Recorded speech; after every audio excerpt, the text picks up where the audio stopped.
Наверняка вы знаете этого парня. Его лицо знакомо по всему земному шару. Сегодня вы познакомитесь с его биографией и узнаете, кто же он такой и как стал самым гениальным косплеером мира. В апреле 2013 года молодой парень решил завести страницу в Фейсбуке, которая будет посвящена его неординарному хобби. Наверное, тогда никто и не мог представить, во что это превратится сейчас, зная, что у парня есть наличие. Большинство людей молодого поколения знакомы с понятием косплея, сегодня это целая индустрия. Только в одной Японии на этой нише зарабатывают до 330 миллионов долларов в год. И если попросить какого-нибудь умельца перевоплощения обратиться в кого-нибудь из персонажей мультфильма или манги, он тут же сорвется в ближайший гик-магазин или ателье, для того чтобы достать все необходимое для косплея. Но эта история не про нашего гения. Все, что есть у него из снаряжения, это подручные средства из дома, парочка котов и безграничная фантазия. У этого парня был нелегкий путь. Он вырос в небогатой семье в Чангмай на севере Таиланда. Это известный культурный и духовный центр страны. Неудивительно, что будучи совсем юнцом, Ануча уже задавался вопросами, кто он такой и чем он хочет заниматься. Но, как это и бывает в жизни многих, он не находил ответ. О том периоде парень говорит без утаек.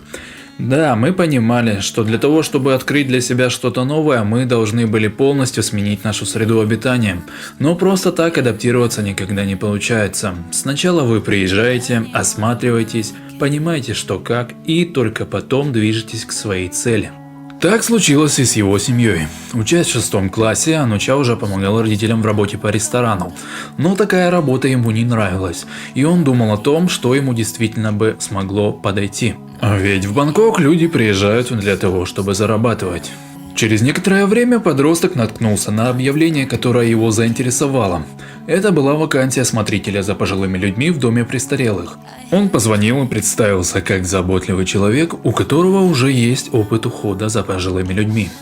С тех пор парень начал заботиться о людях, которые в этом нуждались. Цитата. «Знаете, тот период меня многому научил. Мне рассказывали много интересных историй, и я научился понимать людей.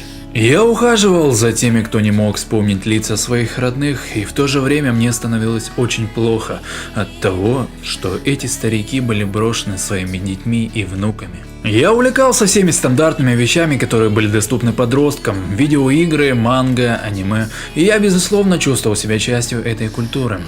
Однажды на смене я посмотрел на вещи старика, которые были вывешены на улице, и подумал, что если я одену ее, я буду похож на персонажа из Драгонбола. Я все-таки осмелился одеть ее, и когда я попытался сделать фотосессию в этом образе, меня с поличным поймала старушка. Мне стало жутко неудобно и стыдно, но вместо криков и порицаний в свою сторону я увидел чудесную улыбку, которая, казалось, растворила всю накопившуюся грусть женщины. Я сказал: «Простите, я сейчас все сниму», на что она, смеясь, ответила: «Как хочешь, мафиози, я все равно это забуду». С тех пор парень стал чаще одеваться в разные наряды и таким образом веселить стариков. Ему самому становилось легче от этого, и казалось, что он приносил немного веселья в сухую жизнь обывателей престарелого дома.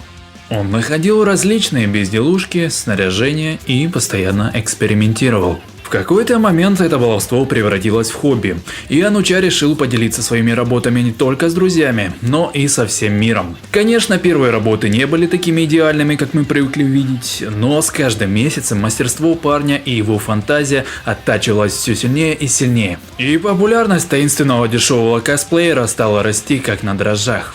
Парень все больше и больше погружался в свое хобби, и любые отзывы о его работе, как положительные, так и отрицательные, только больше мотивировали его и заставляли двигаться дальше. Цитата. «Раньше мне приходилось выслушивать много критики о том, каким я был и как это не эстетично. Но суть в том, что я довольно эгоистичен в любых проявлениях. Меня сложно заставить делать что-то, но если мне это нравится, я буду делать вопреки всему миру. Я хочу жить в удовольствии. Ну а сейчас, когда мои друзья помогают создавать мне материал, я полон сил и уверенности. В своем любопытстве я похож на анатома, который готов разобрать все по частям и сложить снова для того, чтобы получилась общая картинка. Есть люди, которые думают, что перемены случаются сами по себе, но это не так. Я наглядный пример того, как можно изменить мир вокруг себя, как в прямом, так и в переносном смысле. Каждый из нас по-своему крутой, у нас уже есть это внутри. Вашей задачей остается только найти эту изюминку и не сомневаться в своих усилиях. Даже если вы думаете, что ничего нельзя изменить, просто дайте своей жизни предложить другие варианты, и вы поймете, что на самом деле это только начало пути. Большое спасибо за просмотр, не забудьте подписаться на канал, вас ожидает еще очень много интересного.